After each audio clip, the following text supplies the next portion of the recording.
Good evening, good evening, good evening. I hope we are all doing well. A lot of people are late joining the program. We have a lot of people registering, but as at now, only few have joined, but our time is fast and it's now 6:05. And since the meeting is going to be recorded, I think we have to just go ahead and start the meeting. Those who will be late, maybe we may share the recording with them for them to listen for them to listen. So I'll go ahead. So I'll do some brief introduction as we start. So you are all welcome to Knowsia Study Hub, Knowsia. So Knowsia it's not just a platform, it's also a tuition center. So currently we provide tuition and also have a question bank platform. And because we know that the questions help students to pass a lot, we have made the things easy for them to learn, especially as you are learning, you can just learn by topic. And just a search, and any topic you are learning will be available. Any past questions you may know or you may want to solve will be available for you to solve. So without any further notice, I'm going on to introduce some very important people in our mix. So the first person I want to introduce is going to be our chair. So our chair for the meeting of the day, and it's going to be the person of Dr. Isaac Nyame.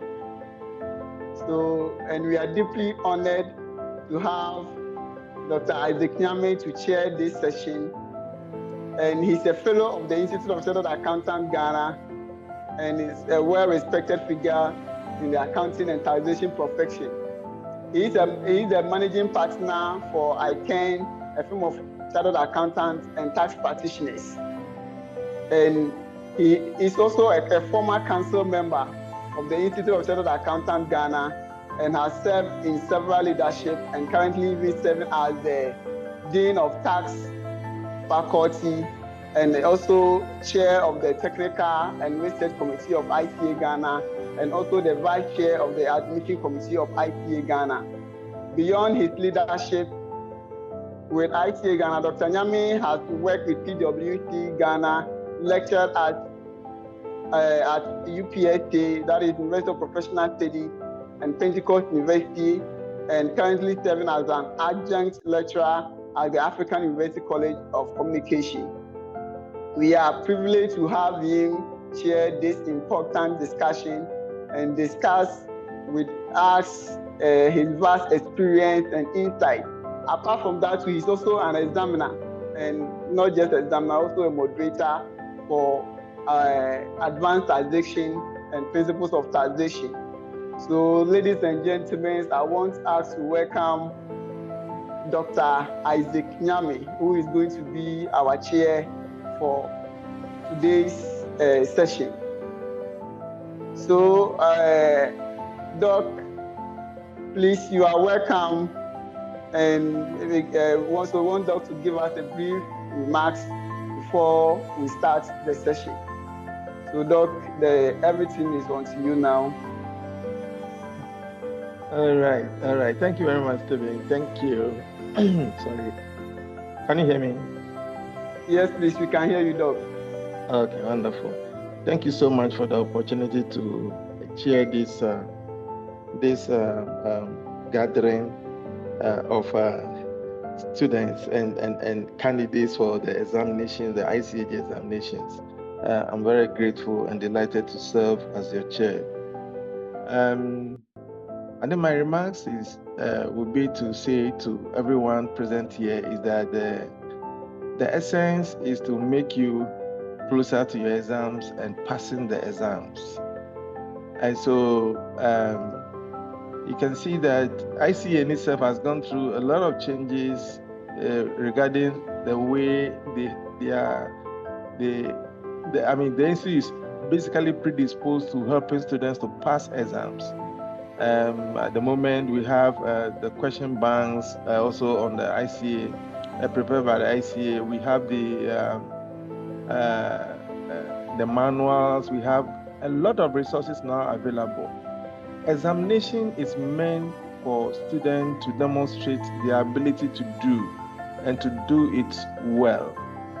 And so students must not be feeling panic or must not panic when they are going to do exams. It is like any other thing that we do in our normal course of life. And so the institute itself has also positioned itself to support you students to be able to do the exams and pass. And therefore, what we are doing here at Knowsia is basically to tell you that we are working the work with you, and we want to support you to be able to pass your exam and be able to relate to the experience to other people positively. Examination, like I said earlier on, should be like any other thing that we do, and it is supposed to be enjoyed, not to be feel humiliated. This evening gives us an opportunity for various examiners to possibly tell of their experience and the techniques that you need to pass the exams. There's one thing knowing, and there's one thing applying the knowledge to pass the exams. Another thing, using the knowledge to pass the exams. So you need to, you may know, you may have read a lot, you may have studied a lot, you may have solved questions a lot, but also to position yourself in a way that at least you walk out of the examination room feeling confident that you will pass the exams. And so this evening offers us this opportunity, and I'd like to encourage all of us to pay attention to the discussions and to ask the questions that you need to ask so we could help you to be in a pole position to deliver the results come these exams. On that note, I welcome all of you on board, including the examiners who will be talking, who will be speaking to you, and also students who will be asking questions. And feel free to do that in the spirit of learning. Thank you very much. Thank you. Thank you very much, Doc. And some students were asking if Doc can show his face. So I'm sure Doc will show his face soon, so don't worry. I don't know whether I can do that. I'm speaking to you on my phone, and okay. And I can do that briefly. Okay, can you see me? Can you see me? Yes, we can see Doc. Okay, I'll go off again because I'm speaking on my phone, and the internet is not too good where I am too. So we'll connect later. Thank you very much. Thank you very much, Doc. Okay, so before we start, we have with us here Mr. Isaac Ajimboni, and he is a board chair for Knowsia, and he's also a chartered accountant Ghana, and have a vast experience in audits and governance, and also technology. So because of this, he works. He has served as Information Technology Committee. He has served on the Information Technology Committee of the Institute of Chartered Accountant Ghana, and also examiner of the Introduction to Management Accounting. And he currently works with as the Chief Internal Auditor at the Ministry of Food and Agriculture, and has experience in a lot of areas, including auditing, development fund, a whole lot of things. So I want us to welcome Mr. Isaac Ajimboni to also join. He's also an examiner. And we also have with us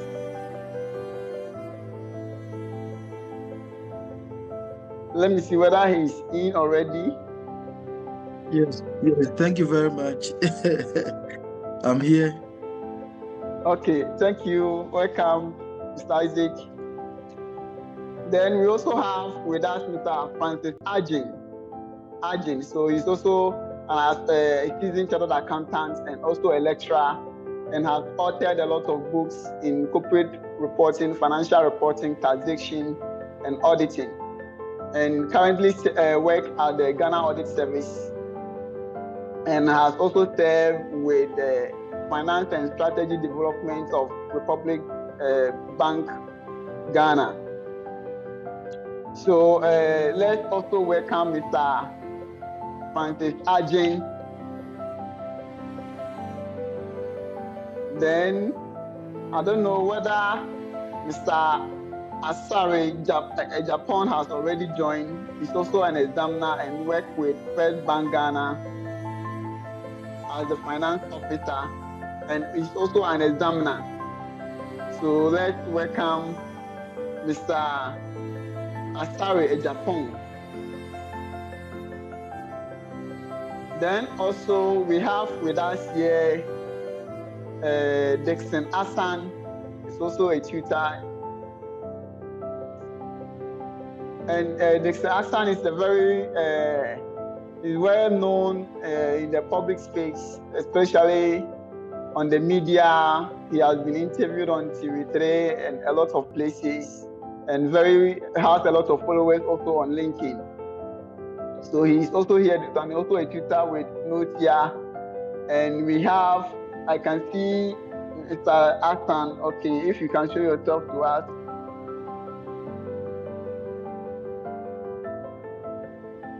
Then we also have Mr. Philip Lamte. So Mr. Philip Lamte too works with the Fidelity Bank, and also a tutor of Knowsia. Then we have Alfred Adumboche. I think he's not yet in. Then we have, he's also a tutor.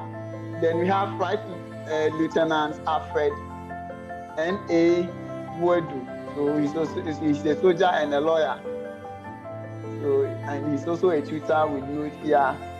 So let's also welcome him. I think he's not yet in. Then we have Mawuli Kwesi Dijo. So he's here with us. He's also a tutor of Knowsia. So please, let's welcome everyone on board. Let's welcome everyone on board. Okay, so we are about to start the session. So as our chairman said, the objective here is to make sure we get every student closer to passing the examination.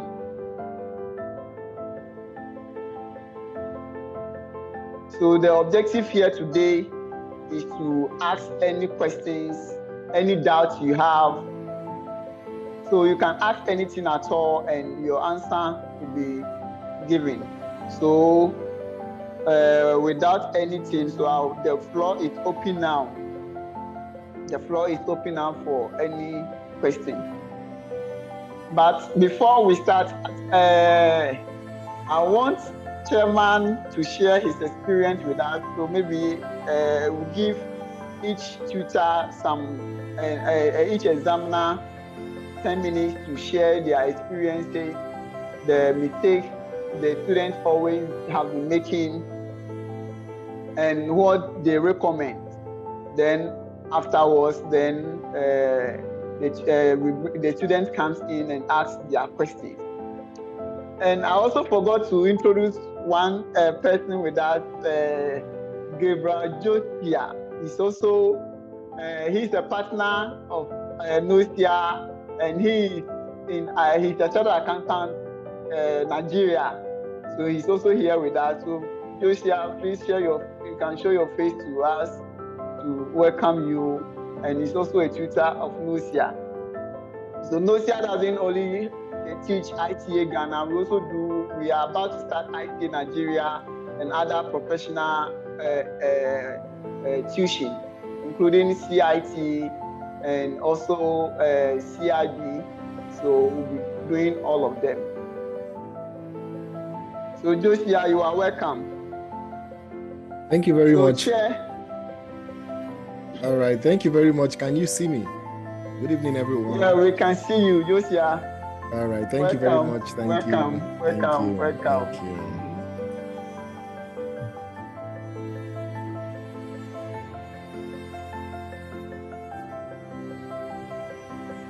So I will leave it now to Chairman to start the session.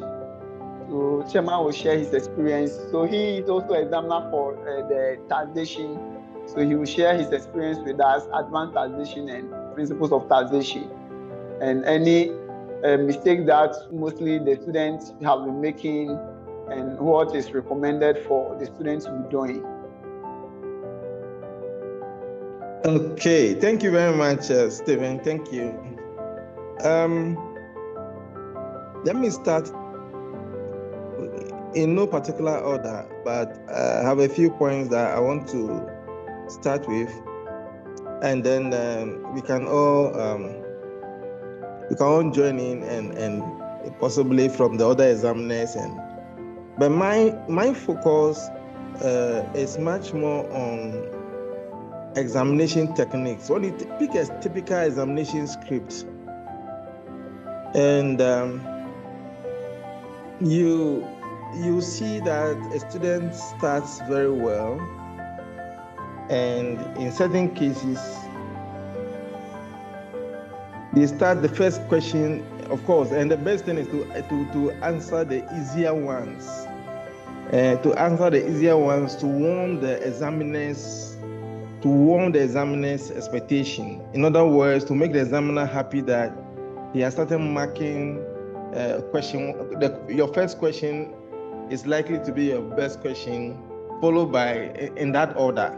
And so you want to, in exams, you have to even motivate yourself by answering the question that appears easier to you first, before you start looking at the other areas that might pose some challenges. And so it is both psychological, it prepares you, it gives you a certain feeling that, oh, at least I'm done with the first question and I feel it is a good question. And then in that mood of enthusiasm and being able to feel positive about even one question, you will tell yourself that you will do well in the rest. And remember one thing about exam, part of passing the exam is psychological. You might not be very adequately prepared, but if you have the winning attitude, you see yourself trying your hands on the rest of the questions as if you were so prepared for it. That is not to say that you shouldn't prepare for your exams before the time for the exams. You should prepare all right, but you need to gain that psychological edge over the exams, and so that when you get in there, your attitude towards it is that you have come to pass but not to fail, and you don't come there and give your excuse that you are not well prepared before writing. There are sometimes you go to an exam, so you find that you may not have been prepared at all, but your attitude will make a whole change. It will be the game changer for you. That no matter what it is, you are already registered. You need to do the best. You don't want to come back to write the exams again, and so you want to give in your best, and you find that there are some other topics. You know, the kind of exam we are writing, it is interdisciplinary. In other words, there are many subjects that you may have read. Some certain things you might have read several years ago also matter in the current exams. And so in the case of tax, of course, there is advanced tax and there's the principles. The principles are the ones you still use to do the advanced tax. The advanced tax is basically tax planning. And therefore, your knowledge of the principles helps you to do more of the tax planning when you get to the advanced tax. So you don't discard your knowledge in that level, at the principles level, at level 2. you just make sure that you just tell yourself that you are building on what you have done before. And so every knowledge matters. Every knowledge matters. And remember that, so when you are not very ready for the exams even, you can rely on the work that you have done previously to write the exams at the advanced tax level. What I see you can see in students as scripts that they are afraid to express themselves. Nobody is there to say that. Even those of us who are marking or moderating, we don't know the exam, the student. We don't know who is writing the paper, and therefore you should not be shy of expressing yourself. Whether you think you'll be doing well or you'll be doing well or not, you should still go ahead and express yourself. And so don't be so economical with your writing. Go ahead and just do what to the best of your ability, what you can do. Some of the times I notice that examiners have problems, and students or candidates have problems with time allocation. And this whole thing starts from lack of adequate planning for the questions. And so you need to make sure that if it is 20 marks, and you have 5 papers to 5 questions to answer, you at least allocate some 10 minutes to read through, 10 to 15 minutes, and even if it's 20 minutes to read through the questions from beginning to the end. So that gives you that ability to know which question to start first.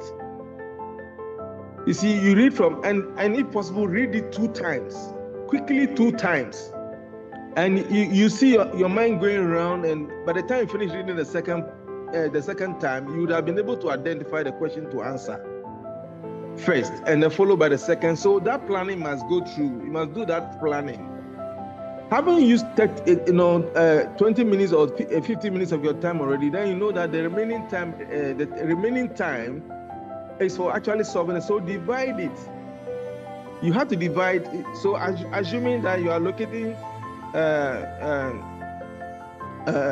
1 minute, one and a half minutes to a mark.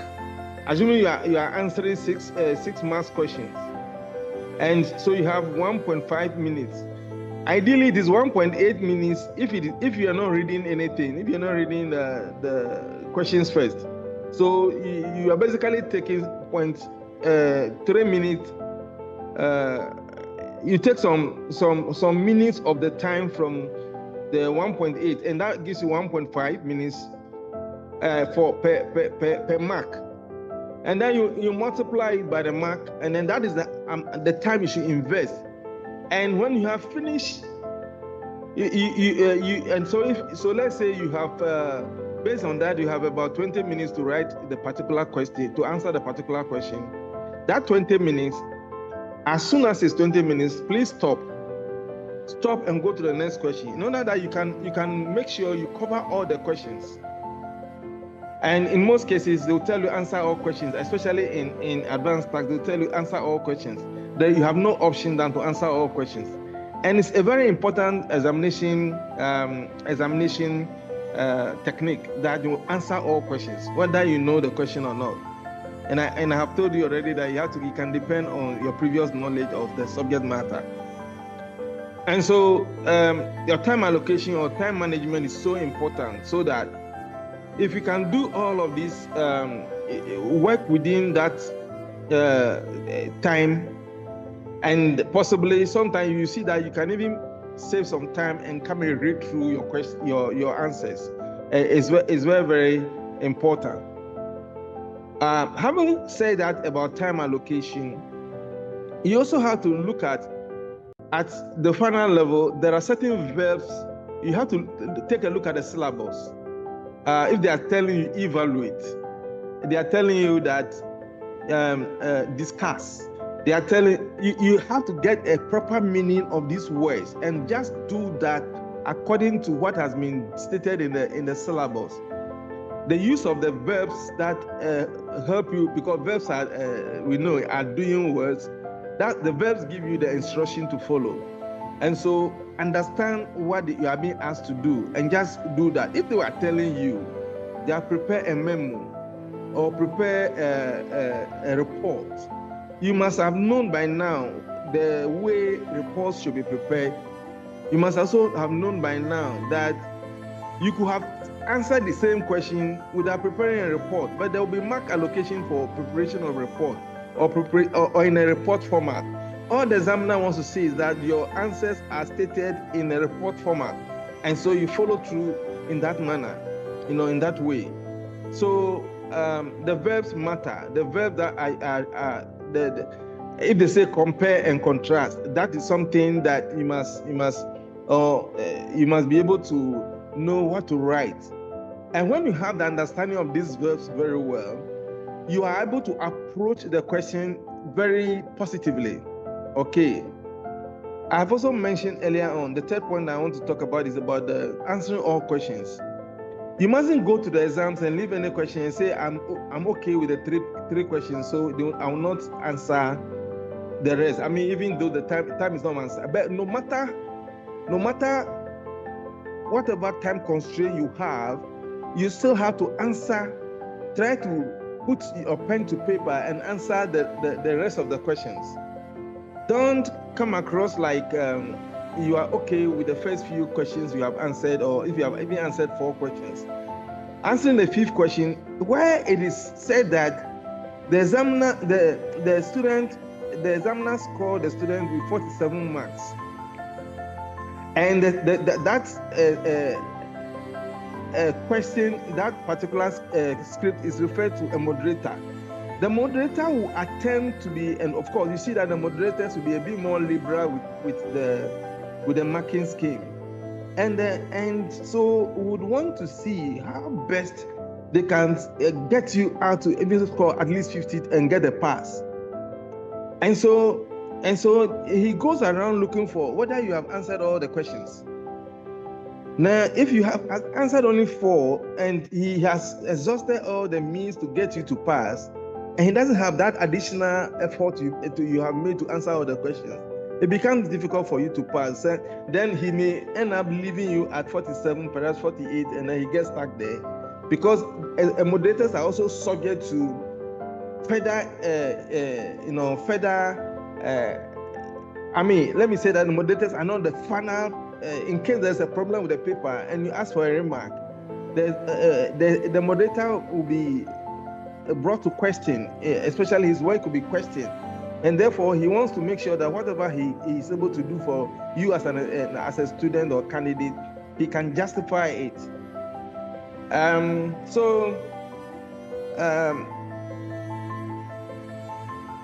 I think with this I will pause here, and in the course of time, if they have any further contributions to make, I will do so. Stephen, thank you very much, and thank you all students.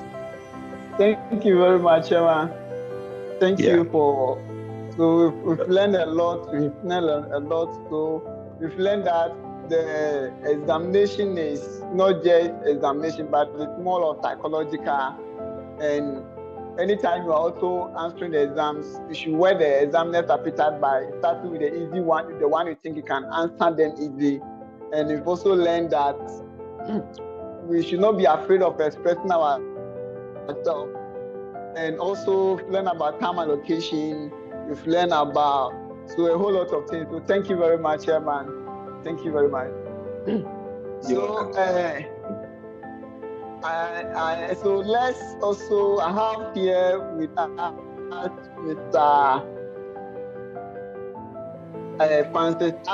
Francis Agent. So I've already introduced him. I'm sure he wasn't around yet.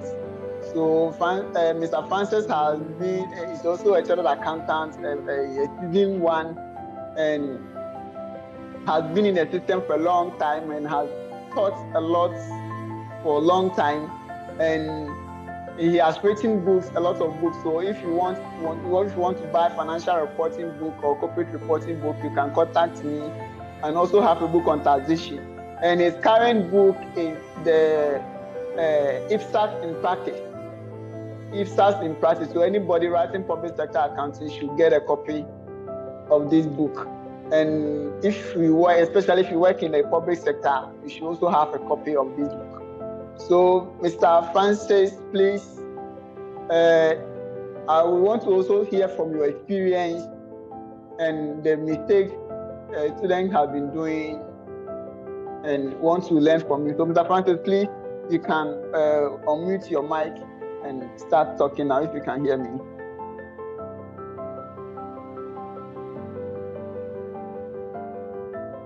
Okay, good evening once again. Good evening. Good evening. Thank you, Akins, for the opportunity. Let me thank my senior man, Dr. Isaac Nyamin. He has actually said a lot. So I'll just add small to what he has actually said. Yeah. So I will say when it comes to the professional exam, please can you hear me? Yes, please, we can hear you. Yes. So when it comes to writing the professional examination, preparation is very important. Very, very important. Preparation. And apart from preparation, you actually need to be smart, understand the strategies, as Dr. Nyami has said. You need to know and understand the strategies in passing your professional examination.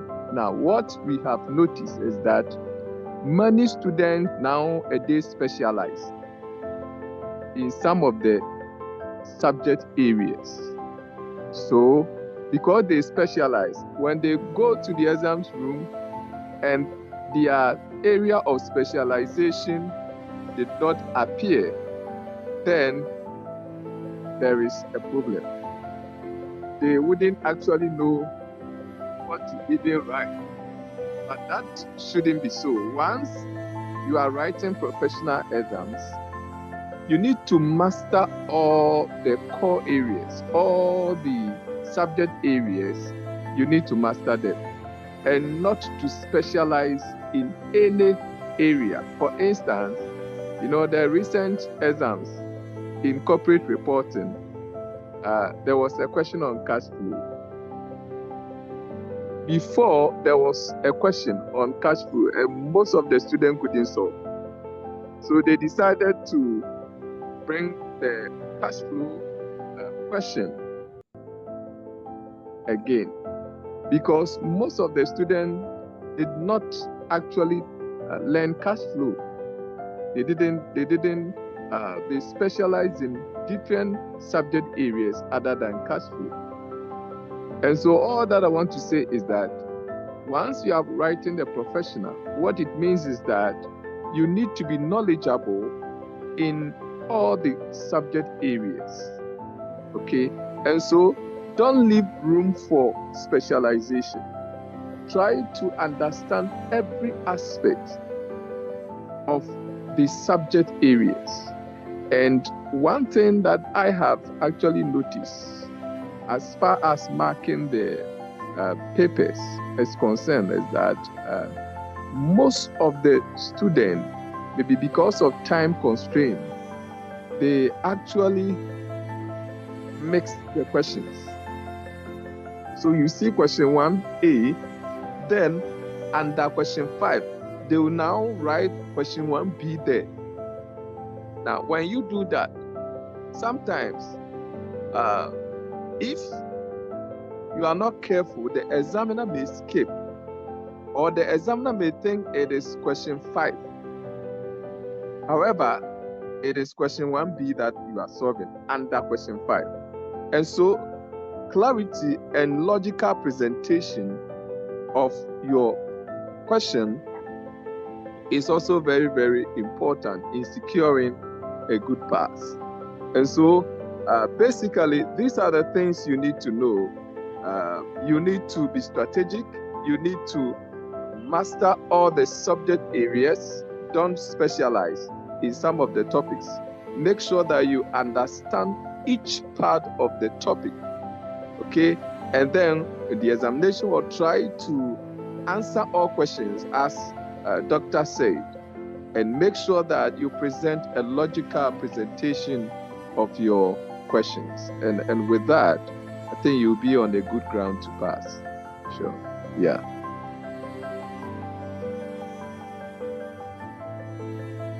Thank you very much, Mr. Ajin. So he has, Mr. Ajin has also said a lot. So he made mention of most students specializing on particular topics. So if their area of specialization doesn't drop, then it becomes a wahala for them. And also, he also stressed on the clarity and logical presentation of the examination. So if any students have any question now, maybe on any of what has been said currently, so you can ask your questions now. So from what Dr. Nyami shared and what Mr. Ajin also shared with us now, if you have any question on that, you can please unmute and ask your question, or you can also put your question in the chat box so that it can be read.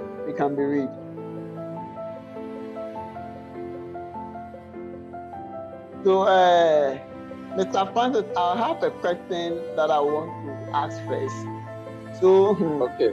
Students, we want to learn, especially we want to finish the syllabus. But sometimes, if you look at this book, it's very huge.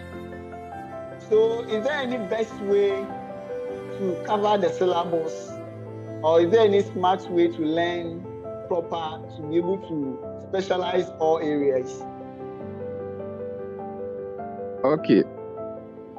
Now, so I believe that once you are preparing to write the professional exams, I mean, you actually don't need to rush. But because what happens is that most of the students do not prepare adequately. So you can see clearly on their answer sheet that virtually they didn't answer anything. Now, so for me, I think that adequate preparation is very key. And with the 3-month period, I believe that if you are taking two papers, within 3 months, I believe that you should be able to cover most of them. Now, what happens is that most of us, we don't want to sit down and learn. We mostly want to have group discussion. Fine, group discussion is very good. Classes is very, very good. But apart from that, you also need to sit down and learn on your own. I mean, that is the sure way of covering most of the topics.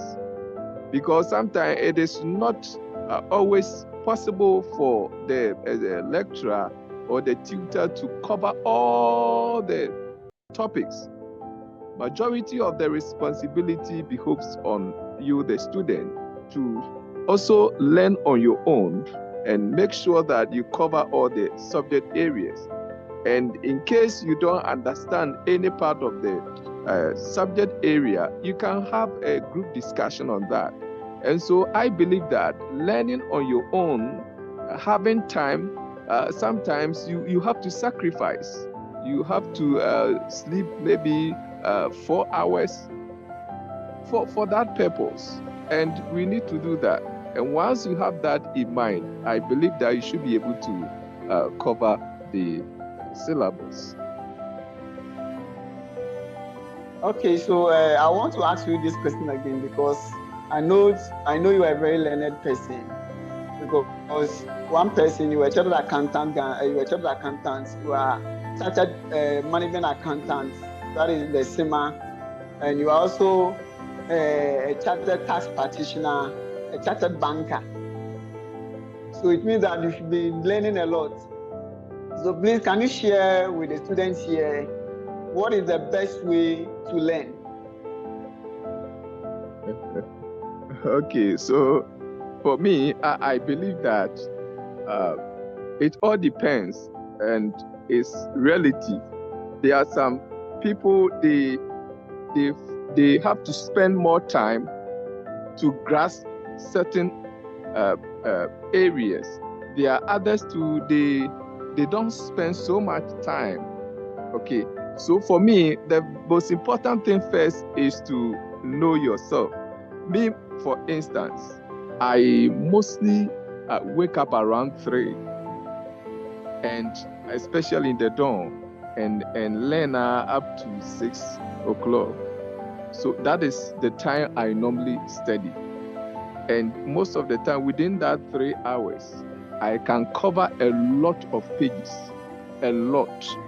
But somebody may not be able to also cover that. And that means that you need to extend your number of hours that you learn, okay?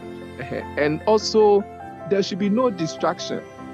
Yes, people, you'll be learning and the WhatsApp will be here, the Facebook, that will distract your attention and that will require more time. Because once you lose concentration, you find it difficult to memorize what you have learned. And so concentration is very, very key. If you want to cover most of or all the subject areas, you need to be concentrated, and you need to find an ideal time where you can learn all these things.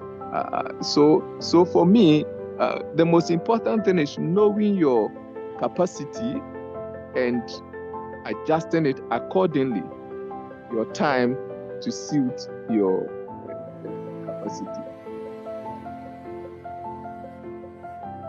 Okay, thank you very much. Thank you very much.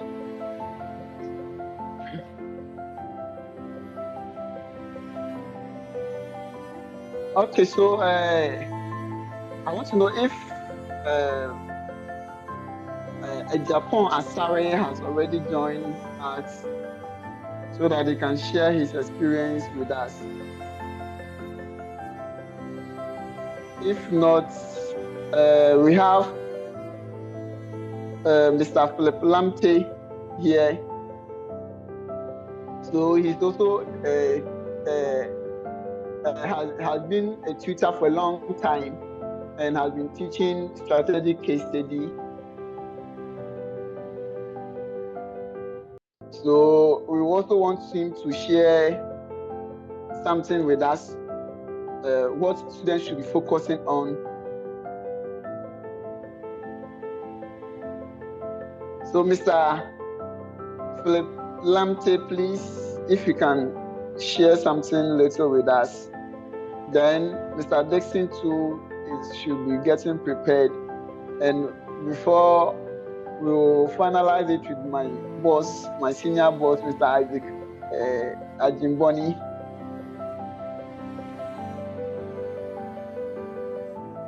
Hello, good evening, Stephen, and good evening to everyone on call. Please confirm if I'm coming through. Welcome. Thank you. So I believe the experience as shared by my seniors before me cuts across. But one thing I would want to make very clear when it comes to strategic case study is that students are fortunate enough to be given pre-scene, where for the benefit of those who haven't sat for the paper before, pre-scene basically is a part of the case which is presented to students some weeks before the exams. Given that it's expected students will give ample time to this pre-scene or a part of the of the case study, be conversant with it, and then use that as a basis for the questions that are going to be asked. Now, there's a reason for making the pre-CIMA available, and most students fail to be conversant or familiarize themselves with the concepts, with the case itself, and even with the industry that the case has been presented on. So one key thing to take note of is to be very conversant with the industry that the case has been presented on, know the ins and outs of the industry, because then that gives you some form of confidence when you are presenting your answers, because you know what you are talking about. Then it also allows you to get ample time, because the unseen bit of the case is usually not that much of a lengthy page. So it gives you an ample time to be able to plan your answers, given the questions that are before you. So if you listen to what my seniors have said, straight down to what I'm about saying, planning is very important. Being strategic in how you answer your questions is also very important. Presentation is also very important. Doctor made mention of the fact that being a professional means you should be ready to be dynamic. By that, it's an interdisciplinary program, right? So case study borrows from all the things you are learning right from level 1 up to level 3, and you have to borrow, beside the concepts that strategy itself covers, from all the other courses.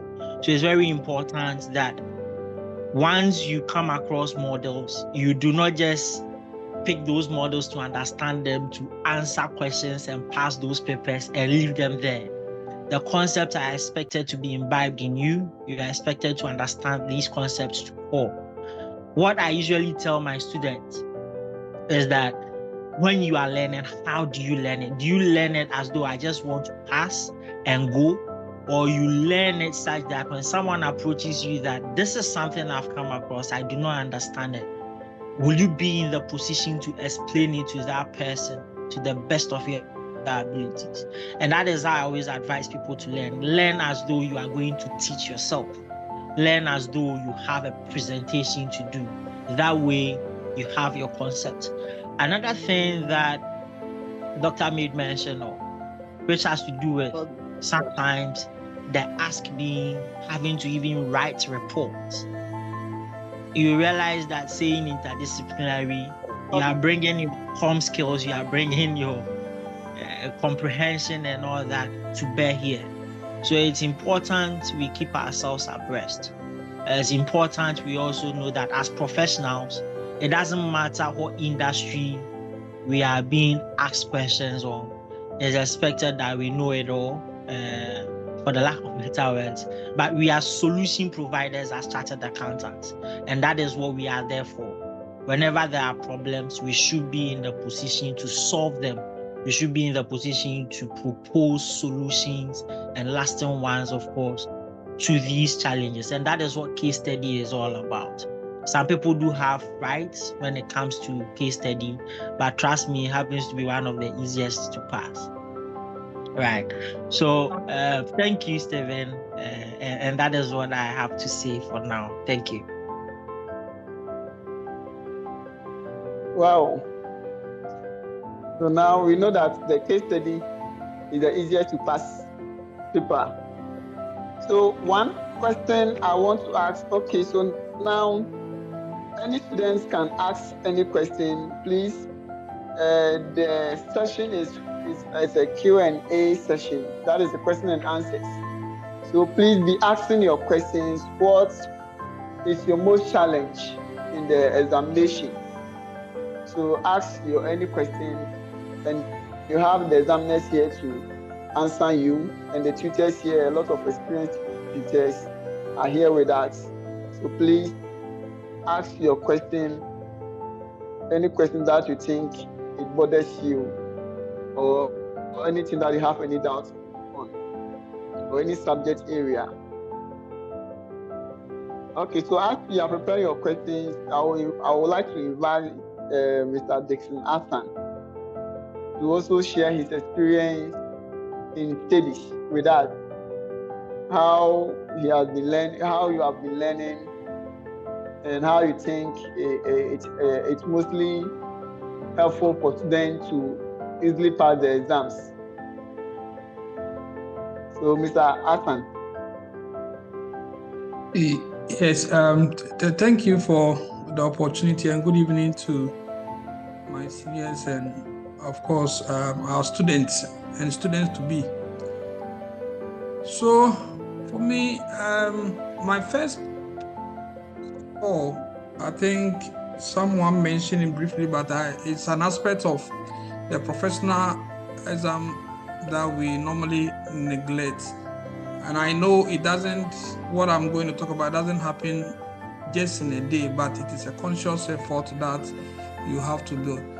I am a reader, so that has been one of the things that helped me the most when it comes to the passing the ICAG exam. So it is a conscious effort to read. So on daily basis, I read what goes around, both local and international, and so I'm mostly abreast with whatever is going on. That helps me, or that helped me, when writing the papers, because sometimes you might have to probably give examples to buttress your points, make concepts clearer and all of that.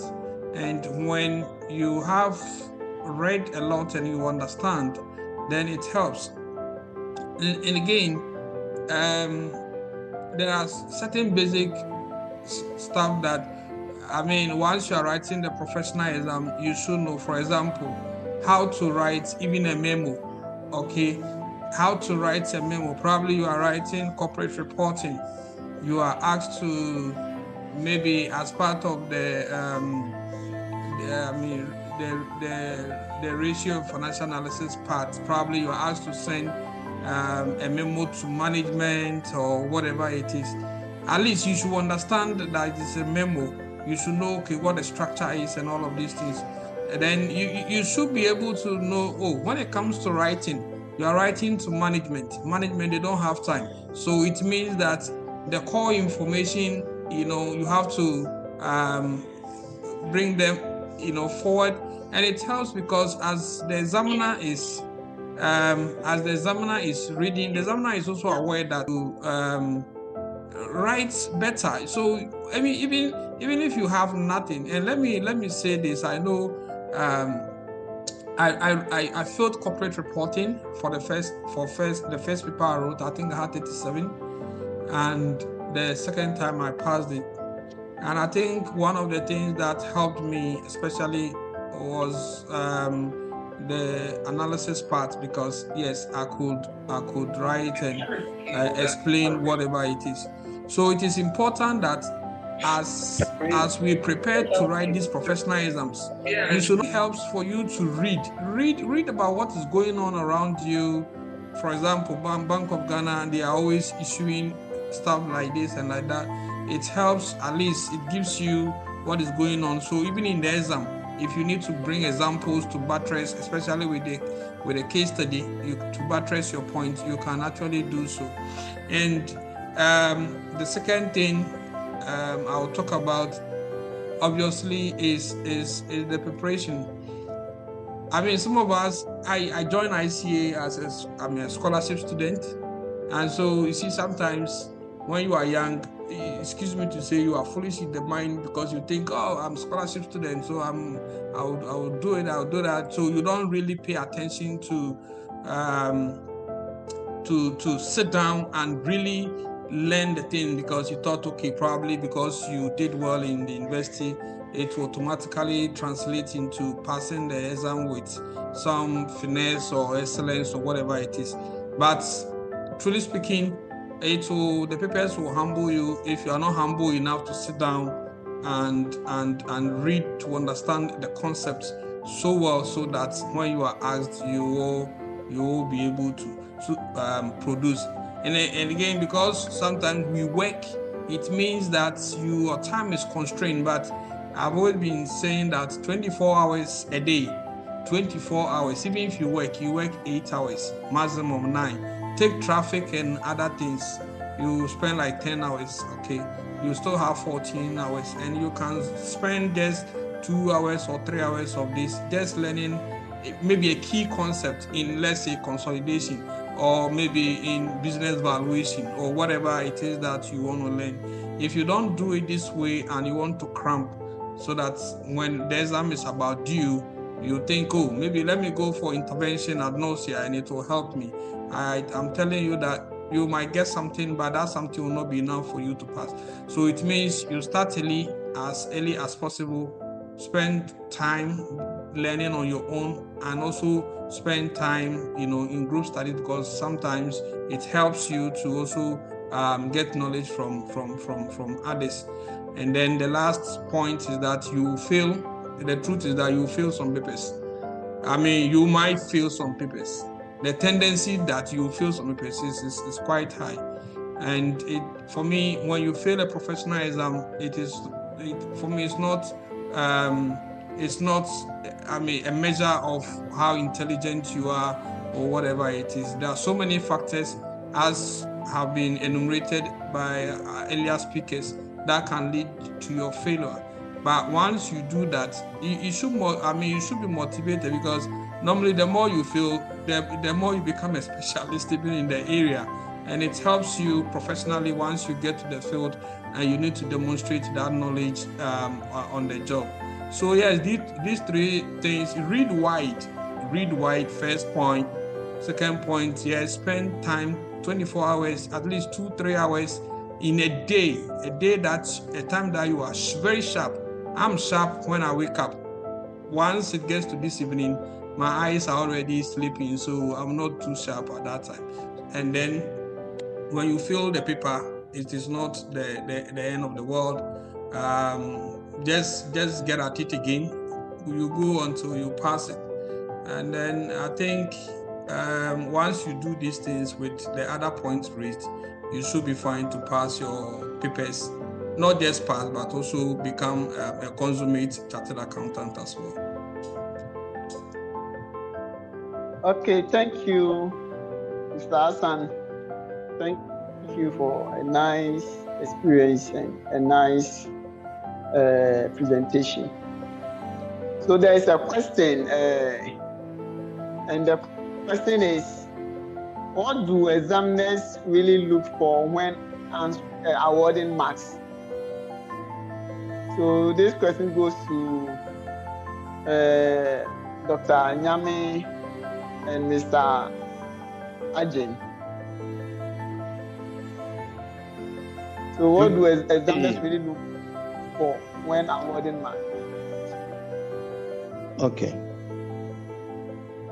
In marking examination, we are not looking for exact answers. We are looking for a demonstration of the students' knowledge about the question that has been asked. So, and from my experience and with the other examiners I've always interacted with, they might come across like, oh, these guys should just do a little, then we'll see what can be done for them. So if you have the exact answers, the better. But even if you don't have the exact answers, you must, first of all, you must not deviate completely. You must not deviate at all. You must demonstrate at least some fair knowledge of, or some, 50%, 60% knowledge of what the question is about. Once there's that evidence, the examiner will go every length to see that you don't fail, or you at least you pass. They don't look for exact answers, I must say. just to demonstrate that you have a fair knowledge of the area, the subject area, as one other speaker, I've forgotten his name, was saying, it's enough for you to pass the exams. That is also to say that when you don't sleep until last minute, and then you start preparing, and if you are preparing last minute, you will not internalize many things you need to know, the basic things, the core areas, because the one colleague, I've forgotten his name, but he was the one who spoke after me. He was talking Mr. about Francis Agin. Yeah. Mr. Francis Agin. He was talking about it, that look, some core areas are very key to a topic area. Those core areas, just like saying that, what are the features or elements of let me say, tax evasion. It's just looking for some elements. So elements, if you can identify the elements and explaining it briefly, you are just demonstrating to the examiner that what the question they are asking, or they are asking is a question that, even if you don't know the exact answers, you are able to talk about a few things that point to the fact that these are all part of tax evasion, So they are not looking for 100% of because some students do exceptionally well. Those kind of students are also there. But the exam makes room for the students who may not be able to do exceptionally well, but may have some fair knowledge of what they are doing or what they are saying. And that should be fine enough for the examiner to give you the marks.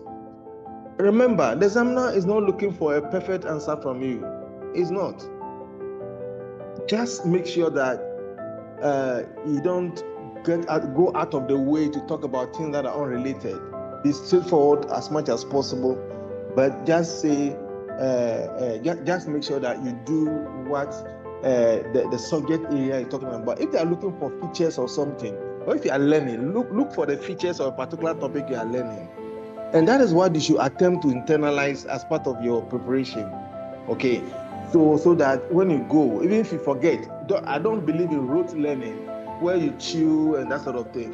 But you must be able to describe the key features of a thing, of an area, and that helps very much in the exams. I hope that addresses that question. Yes, please. Yes, please. So we've taken note. Okay, so somebody's hand is up. Yes. So Prince Bado, please. Is it Bado? Sorry. Please, you can unmute and talk. Okay, thank you very much for this wonderful opportunity. And I would also like to thank the speakers for sharing their thoughts. So, all right, so quick one. My question has to do with the report and memo, because I'm thinking there should be a distinct features that when we see this, we will see that this is a report and we see this is a memo. However, from the past questions, answers that I've been seeing, you don't really know the difference. So if maybe this could be clarified, I'm much grateful. Oh. Okay.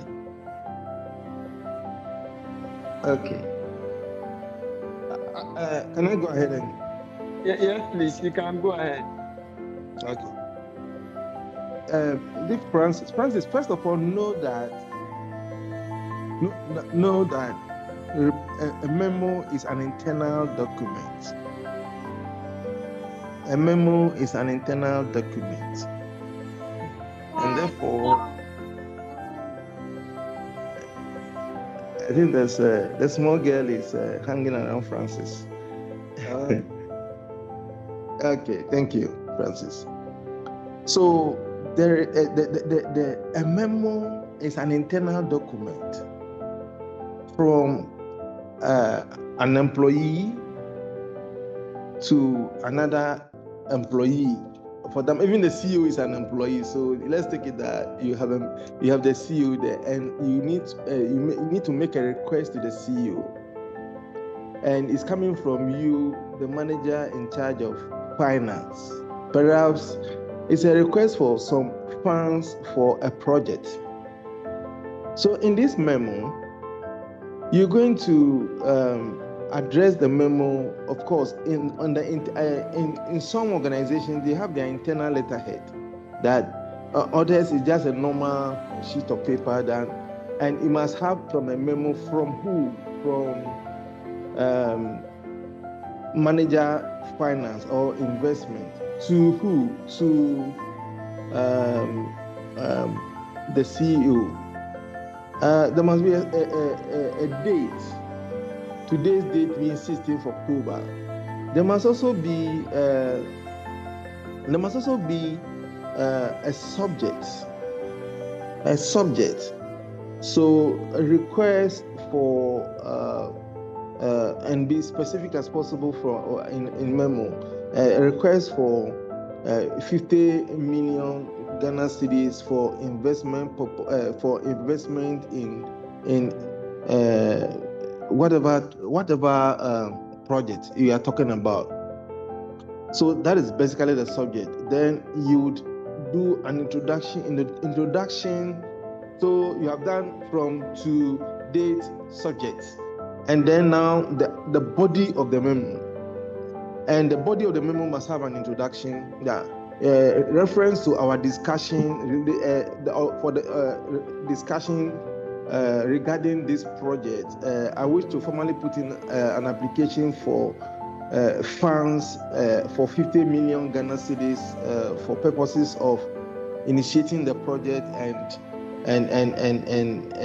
initiating the project. The funds when released will be disbursed as follows. So you state the specific things, very direct request, and I look forward to your approval to enable us initiate the project immediately. You have finished up the memo, then you will sign. That is a memo. It's an internal document. But a report, you have to listen to the tone of the question regarding a report.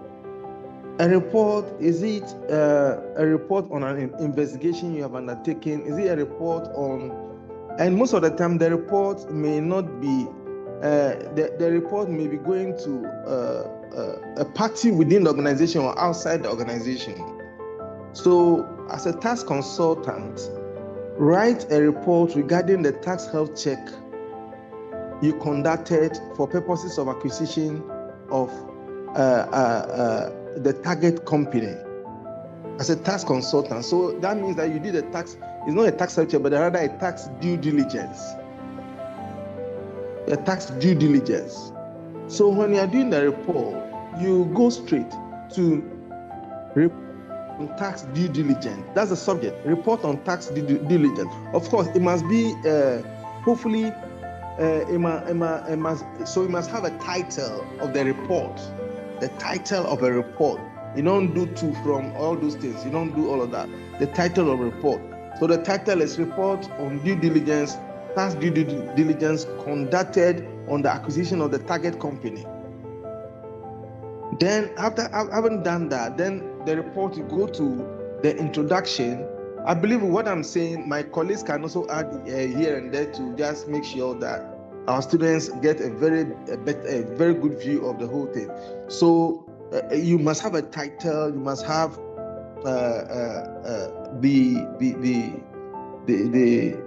the title of the report, which basically describe what is being asked, what has been asked for you to do. Then you go to then you go to introduction. Then you come to the body of the report, and in a report you would normally have to have a subheadings. So some subheadings must come into. Then you can under that subheading, then you write whatever you have to write as part of the body of the subheading, and in that order until and then sometime in the report you may have to attach some shadows, or you must have to attach some referencing and all of that. So basically And remember, if it's a quarterly report, you say quarterly report. If it is an annual report, you say annual report. And so all of these things come to play when it comes to report writing. Yeah, I think that's what I can say for now. Perhaps my other colleague can add up to it. Yeah, thank you, Doc. So if Mr. Ajin, if you can add something to it. So that is very clear. Yes. Please go can ahead. you hear me? Yeah, we can hear you. Yeah, basically that is what Dr. Nyame has said. As you know, the memo is just an internal communication. And so from to subjects, dates, and the rest, and then the conclusion, some will write, you see, memo, the conclusion, you see yours faithfully and others. See, and so it is important that you really understand the various reporting structures. If you are asked to write a memo, you should be able to know the format for a memo, not necessarily a letter. A memo is just for internal communication, so it's different from writing a letter where you be giving a DSA and those things. So I believe that, as Doctor said, you need to actually master the various reporting structures. If it's a memo, you should be able to know the composition of a memo. If it's a letter, you should be able to know the composition of a letter. If it's just about analyze, you should be able to know how to do your analysis and the rest. Yes. Thank you very much. So, so this is very clear. So Prince, I hope you are okay with the answers, and I'm sure for me, I'm very clear with what they shared. Yeah, it's clear now. Thanks. You're welcome. So there's another question here. So this question will come to Mr. Francis Ajin. The person is asking, what is the strategy to pass management accounting?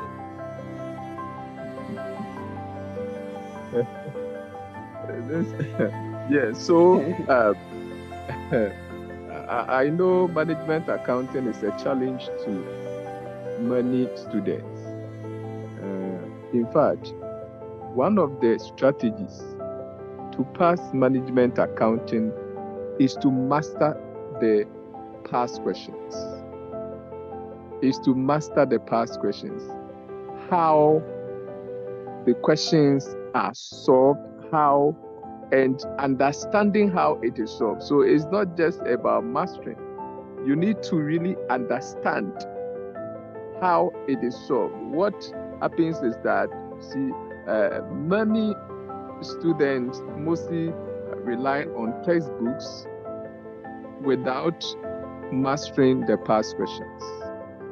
Textbook is good, but if you are able to master the past questions, it gives you an overview of what you are expected. And once you are able to master the question, you pick about 5 sittings, 6 sittings, and you make sure that you solve every question under these 6 sittings.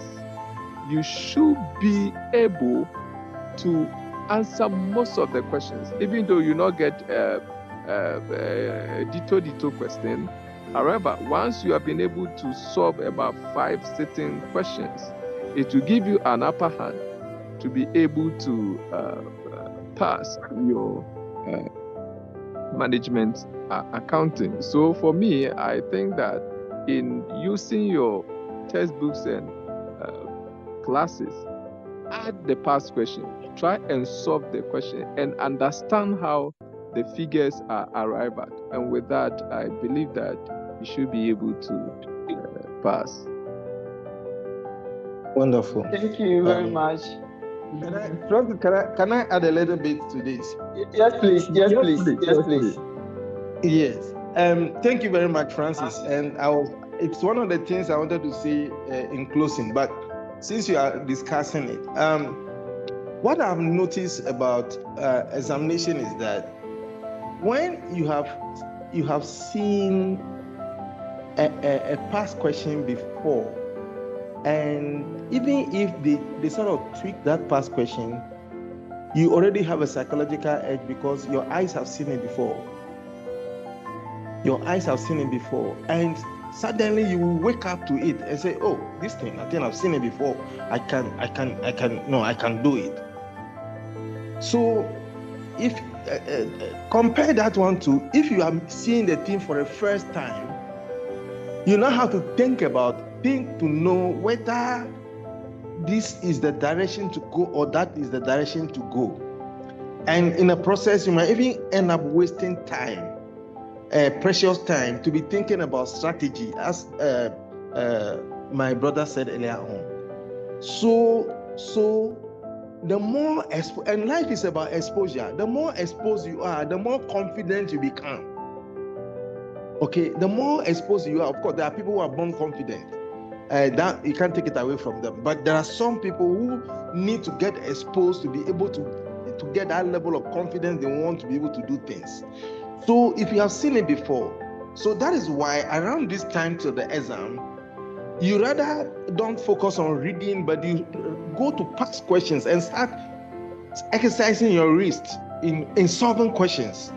When you solve the question and it throws you off, you don't go to make a reference to the text, the manual, or the whatever textbook you are using, and that gives you, then when you get that one, it becomes part of you at that point. And between now and the exam, you can never forget what you have just discovered. And so exposure is very key. Past questions, you cannot pass exams easily without trying your hands on many past questions as possible. And let me tell you one thing, that in exam, everybody potentially had a certain level have difficulty before they go into the exam. You are not the only one.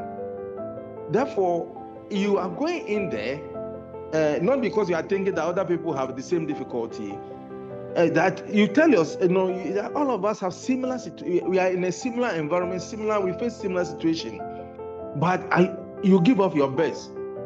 And that giving of your best depends on what exposure you have had. Okay, what exposure you have had. Some people, they just read and get it. Others, you have to get it a number. But when you solve questions, it easily sticks. Whether you are able to solve it well before referring to the answer or not. Once you have attempted it, it begins to make you feel that you have ownership of that question. That area, and then when you go in and meet similar thing, you are able to relate to it that easily. And so what I want to advise our students is that Francis spoke in relation to management accounting, but it cut across all the subjects.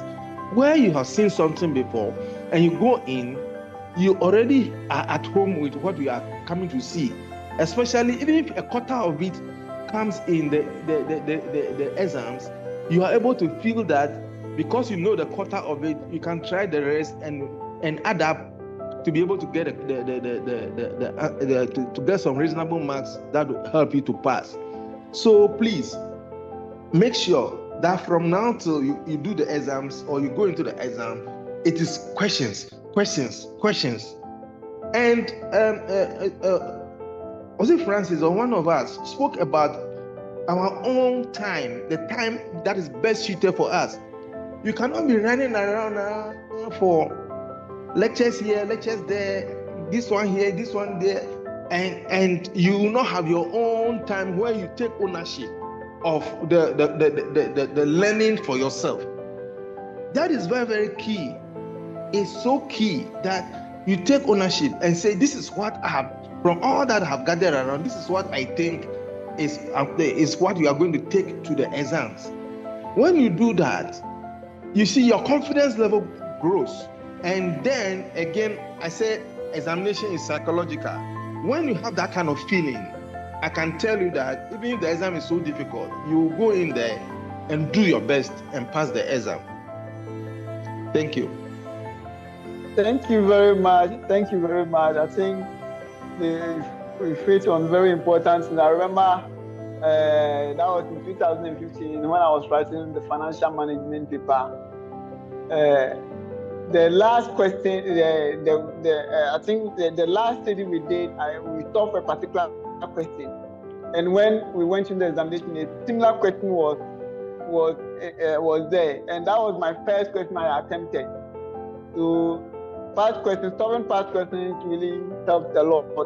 So for this reason, I will ask you to go straight away to Knowsia website, knowsia.com. We have thousands of past questions over there for ICA Ghana, ICA Nigeria, PID, all the past questions are there.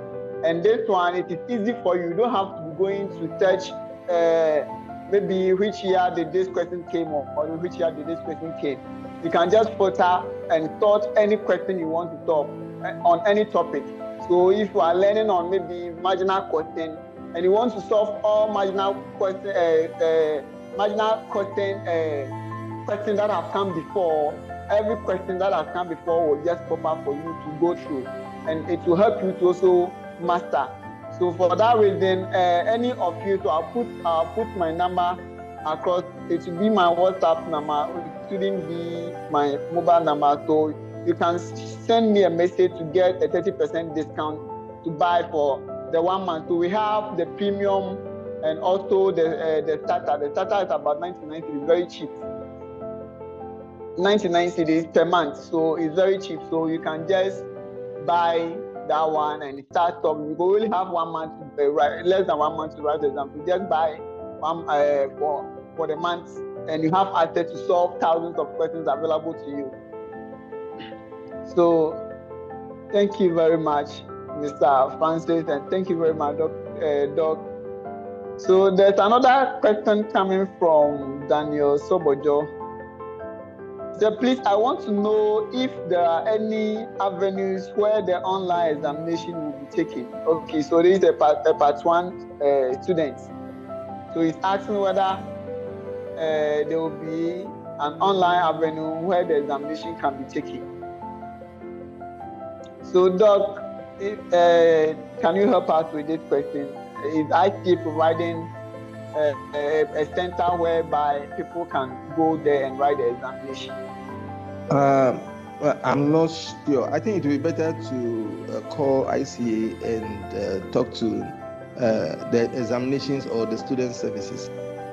Okay. I think they should have a ready answer. I'm not sure about the arrangements they have done so far or they are making for the online exams. To be honest with you. Okay. Thank you. Yeah. I think for now, the information I have now is I think you have to write the exams on your own, at your own home or in the comfort of your home. So, yeah. So if I will also do an inquiry about it and put the message on the platform if there is going to be a center for online examination writing. Yeah. Okay. Please, are there any other questions? If not, we will be wrapping up to close. So I would like to ask this question. You know, some students have been in the system for a long time, so and they are used to the old syllabus a lot for a long time. Then the new syllabus just pop in, and some of them too are doing self-studies and they don't have any center, or they don't join any tuition center, so they don't know mostly what is going on. So, what is the expectation in the previous syllabus as compared to this current syllabus? What has been the differences in the examination approach, or the approaches where how the student should approach the answers compared to the previous syllabus? I don't know if I'm clear. You are clear. Examination is examination, I must say. But what I see about the new syllabus is that they have expanded the syllabus a bit more than the previous one, taking into account recent development over the years. And so this kind of expansion in syllabus vary from subject to subject. I mean, if I have to speak for tax planning, there were some areas that were not there. And now, let's say in the area of value-added tax and customs, we're not in the advanced tax syllabus. Now they have introduced it. What would be the strategy for examiners when they are examining such areas? For instance, the newly added areas. The newly added areas, because it is in the early stages, when students are learning, they should learn the foundational, like somebody would say, foundational doctrine in the Bible, foundational aspect of that particular areas that have been added. In other words, that area will be developed from time to time. The questions will be developed from time to time until it becomes mature again, where they'll be asking complex aspect of that particular area in the syllabus.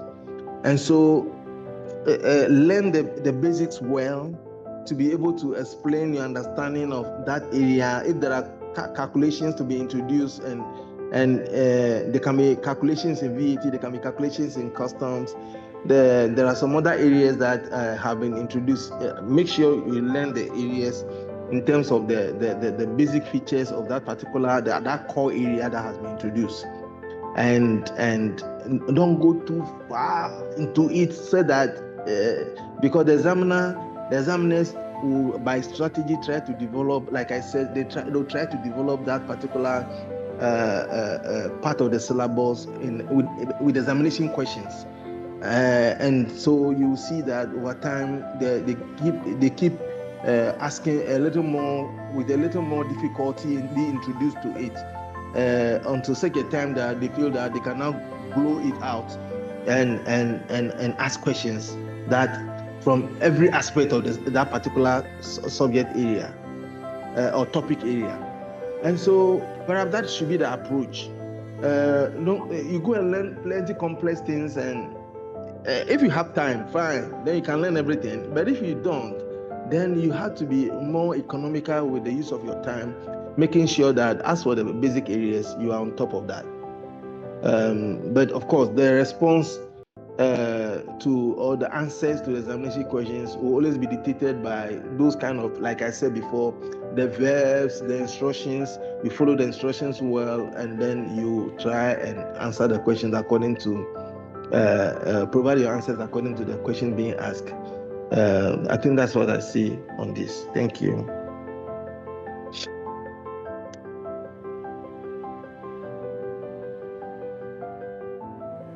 Stephen, are you there? Hello, Stephen. Yeah, are you hello. there? So, yes, please, I'm here. Thank you, Doc. Thank you, Doc. Solomon, your hand is up. Please, you can unmute and talk. Okay. And please, I have a question. I'm a first level student, and as it stands, we will be writing in the comfort of our own zones. And my question is, some of us, we think best by writing. I don't know if a plain sheet is allowed, plain sheets for writing out our thoughts whilst we select the A and Bs. I don't know if it is allowed or it is foreign material. Thank you. Okay, so you are allowed to use at least one or two sheets, and it should be plain. Okay. There shouldn't be any writings on it. Yeah. Okay. Thank you very much. You are welcome.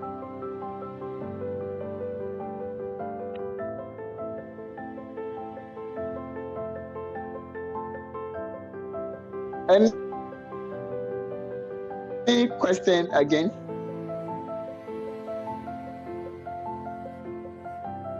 Okay. If there's no question, then we'll be finalizing it now. So far so good. We have learned a lot, and the examiners have shared a lot. Dr. Isaac Nyame has shared a lot of experiences and strategies and techniques with us. Mr. Francis has also shared a lot of things with us. Then Mr. Philip Lamte has also shared a lot of experiences on the strategic case study. Dixon has shared his experience with us. So we've learned a lot.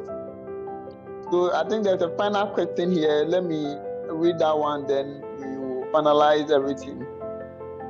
So Sobojo is asking, at the comfort of my home, how will they know the kind of papers I am using? Okay, so I will answer this question because I have done a lot of research on the online education.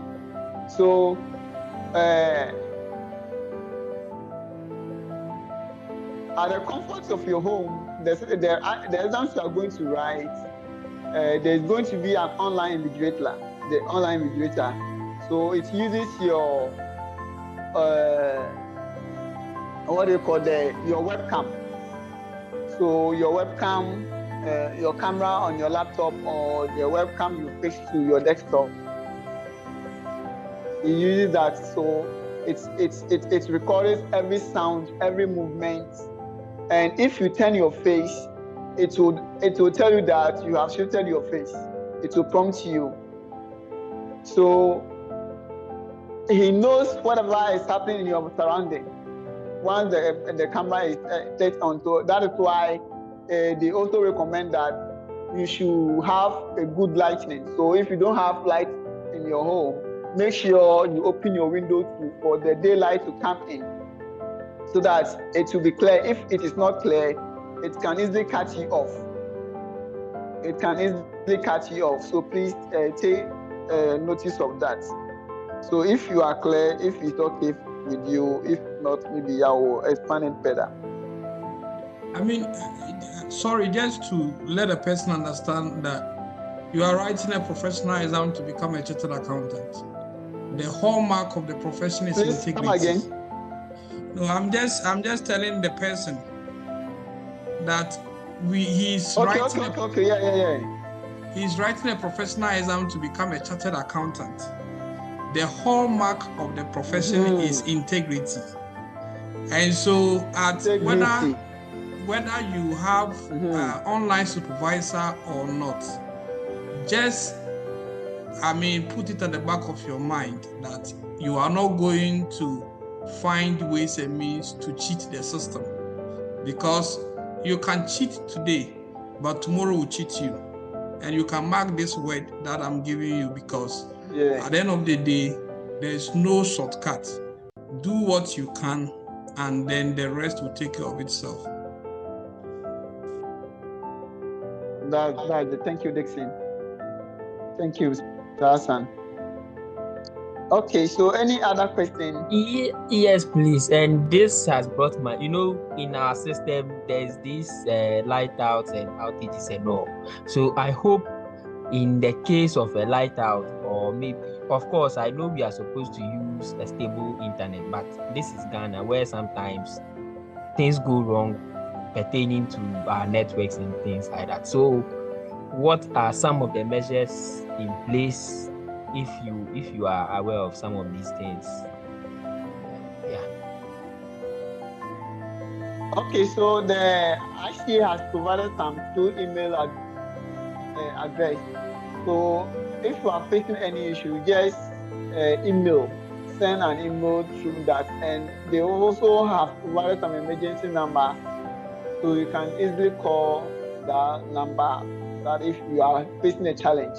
And because they are also there's this online invigilator, it will be reporting whatever is going on, and to them, so they can easily review and get back to you and maybe fix the issue for you.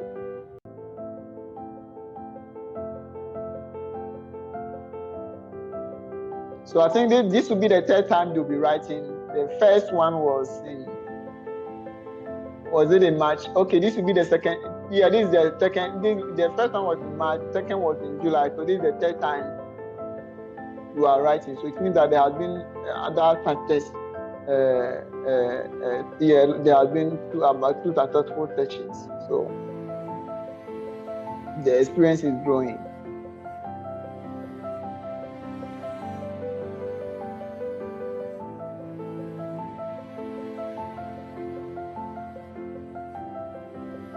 Okay, so for us to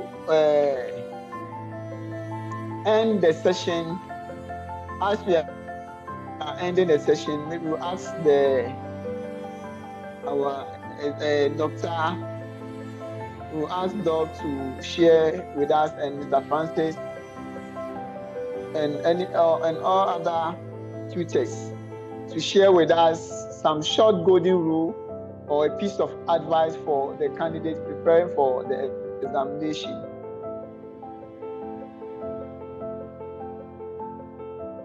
Thank you, thank you, Stephen, and thanks for the opportunity to share knowledge with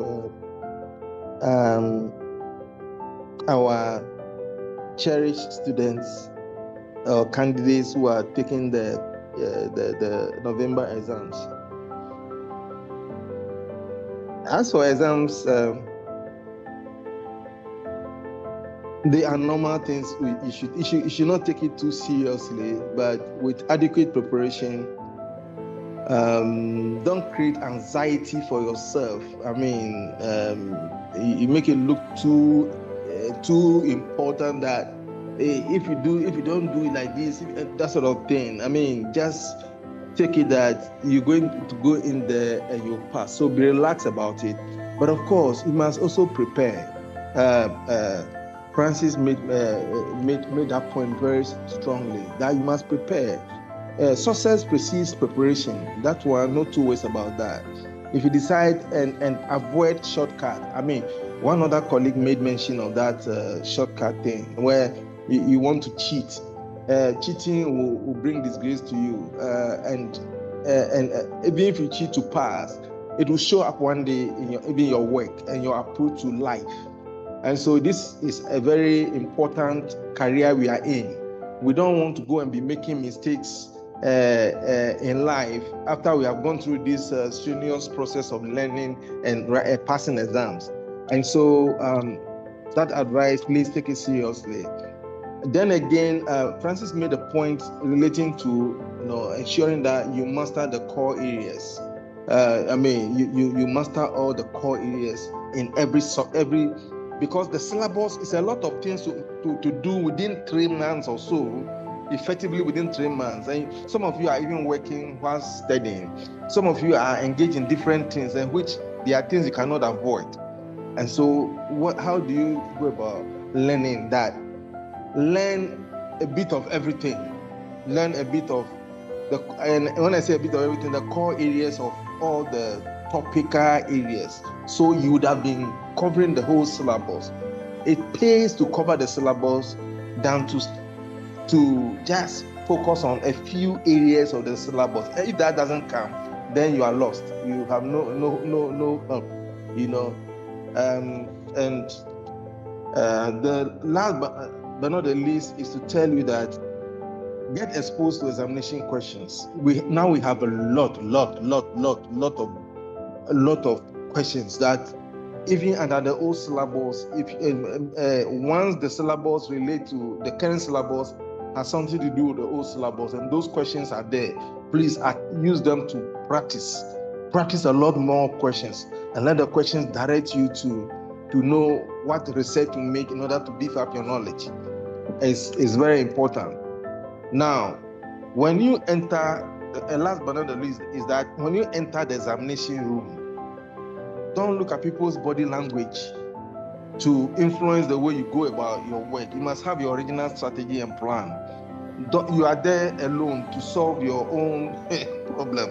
And so you get in there and you focus on yourself. Nobody there has any help to give you. So focus on yourself and don't be moved by people's, how people can make it look some way and as if you haven't prepared at all for exam. But you have prepared. I mean, but if you decide to be looking at people, you'll be more frightened, and before you realize, psychologically, you are losing out of the whole thing. And so go there and focus and work within the regulation time. And I'm sure with prayers to God will be on your side and you will pass the exams. Thank you very much. Thank you. Amen. Amen. Thank you very much, Chairman. Thank you very much. Wow, that's so. If you enter the examination room, you must focus on yourself and don't be moved by what other people are doing. So if Mr. Francis can add something to it, then maybe we can close. I think Doctor has said it all. The little thing I will add is that, as you know, it's a professional exams, and preparation is very key. Don't think you can bet on passing. You have to prepare yourself adequately and have time to rest on the day of writing the exam. Don't stress yourself. Make sure you rest so that you can have a fresh mind to write your paper. And above all, make sure that you pray and learn hard as well. That's all that. Thank you very much. So pray, rest, pray, and learn hard. So, and you must also not bet on the exams. So it means that you have to master every area that you are learning. So thank you very much. Thank you very much. Dixon, can you add something for the last? Then maybe Chairman will give his closing remarks. Then we will close. Just to wish all of them the best of luck. I think the nuggets have been thrown to them already by my seniors. So it's just the case that you envisage your future. Look at, for me, my biggest motivation is my family.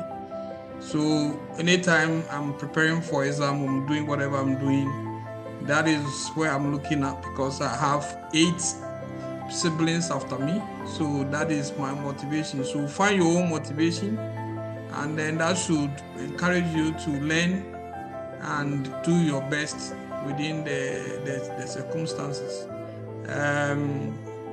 The bit about where Doctor said, when you get to the premises, don't look at what people are doing, because sometimes people can be quite dramatic.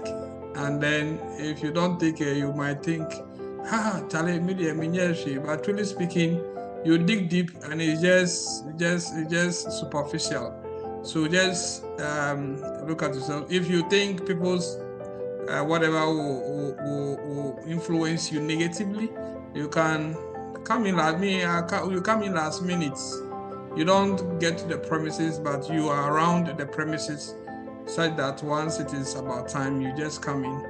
Or if you are me, I'm the person who likes to teach, so people will be asking, and I would like to teach, because the best way for me to learn is to teach people. So I use that a lot. But if you are not like myself, then adopt the principle where last minute you are hiding somewhere to internalize as much as you can, and then you walk in and write the exam. So that is what I have to say. God bless everyone. Thank you very much, Dixon. Yeah. Thank you very much. Thank you. So our time is fast spent. So I will call on Doc to give his closing remarks. Then we will close for the day. So Doc, thank you very much. So All right.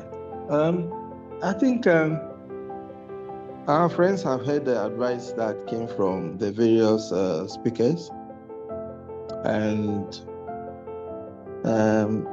they've got a few things, wisdom here and there to be able to guide themselves during the exams. I'd like to encourage them to apply what they have learned from us and go into the exam with the hope that it is going to be well with them. I also thank you for putting this. This is quite an innovative. I must say, it's an innovative arrangement where examiners speak directly to students, and or experienced people speak to students. I wrote ACCA in the days, and in those days where the examiners normally discuss their expectations of students through the newsletter. And so if you are a student who didn't read newsletters, you are likely to be writing, you are likely to be preparing in a vacuum. In other words, you will not focus your studies. But if you read newsletter a lot about the topical areas and what the examiners expect of students, and you are most likely to make it in the exams. This is very similar to what ACCA was doing in the days. I don't know whether they do it now, but it is expected of examiners to write to students through the newsletter to say what they expect students to know and the common mistakes that students make. And so I see this particular program as very innovative, and I hope that next year or next sitting, you will do a similar thing going forward and making sure that students get to learn from other people before they go in for the exams. So thank you very much, Stephen, and thank you, my colleague. Thank you very much. My colleague speakers, Francis and the other guy is called Dixon Hassan. Dixon, thank you very much. It's been. Then we have Philip Lamte. Yes, Alfred. Okay, Lamte. We haven't met. I'm not sure we have known ourselves, but we have spoken in a similar fashion. That means we went through the exams well. We went through and passed well, and so we have common experiences. And I believe that somebody says repetition sharpens memory. And so by me saying something and somebody also repeating similar thing to students, and it's cutting across like that, tells students that we are not leading them astray. And so thank you also very much for adding value to this evening's discussion. And on that note, I'd like to thank you very much, Stephen, for organizing this, and hope we'll meet again soon. Thank you. So I also like to express a sincere gratitude to our chairman for having given us your time for about 2 hours now. You have been with us throughout and giving us very insightful information. We are very grateful. We are very grateful. Thank you to all the examiners and the tutors. We have Mr. Francis here. We have Dixon Hassan, we have Philip Lamte, and all the other tutors who joined. So I'm sure not all of them were given the opportunity to talk, but we thank you all, and thanks to every participant for joining. So thank you for your time, and I know with this kind of insightful information, you are going to ace the exams. So God bless you all for joining, and God bless you. Wish you all the best in your examination. So thank you again, Chairman, and all the examiners. Welcome. Okay. Bye for now. Thank you. Bye-bye. Bye.